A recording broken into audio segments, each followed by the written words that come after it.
ఒక ప్యాకెట్ దొరికింది, 2000 రూపాయలు రద్దు చేశారు, అప్పుడు మీరు మార్చుకోలేకపోయారు, ఏదో మిగిలిన డబ్బులు ఉంటాయి, మీకేం కరువు డబ్బులు. ఆ 2000 రూపాయల ప్యాకెట్ ఉంది అంటే 11 కోట్లు మీకు సంబంధం లేదు. ఎవరికి సంబంధం రా? నాకు సంబంధమా? మేమన్నా లిక్కర్ మేము సంపాదించామా? లేదా చంద్రబాబు నాయుడుకి అన్నా మీరు ఇచ్చారా? వెంకటేష్ నాయుడు చంద్రబాబు నాయుడుతో ఫోటో.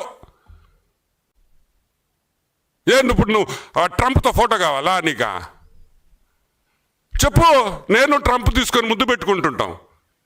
5 నిమిషాల్లో ఇస్తా. వాడి 5 నిమిషాలు ట్రంప్ వచ్చి నాకు కిస్ కొడతాడు. సో ఇవన్నీ ఫేక్ ఫోటోలు కాదు. నేను అనేది ఒకటి, తప్పు జరిగింది. ఫ్లైట్ మేనిఫెస్టోలు ఉన్నాయి, అవి అబద్ధాలు కాదు కదా. ఎవడు ఫ్లైట్ ఎక్కిన ఎయిర్పోర్ట్లో మేనిఫెస్టో ఉంటుంది, ఏ ఫ్లైట్ నెంబరు, ఎవరెవరు ఎక్కారు అని కంపల్సరీ ఉండాల్సిందే. 11 కోట్లు దొరికింది. మా డబ్బు కాదు. ఎవరి డబ్బు? మా డబ్బా? చెప్పింది ఎవరు?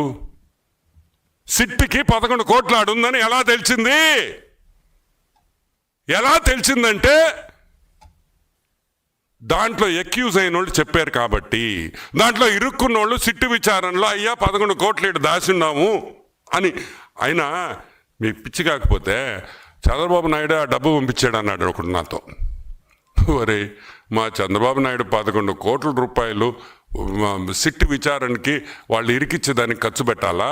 వాళ్ళు చేసిన పాపాలు 1000 ఉన్నాయి, 1 రూపాయి కూడా ఖర్చు పెట్టాల్సిన అవసరం లేదు. ఆ సంస్కృతి తెలుగుదేశం పార్టీలో లేదు. మేము ఎవరిని ఇరికించాలని అనుకోం. తప్పు చేస్తే మీరు ఇరుక్కుంటారు.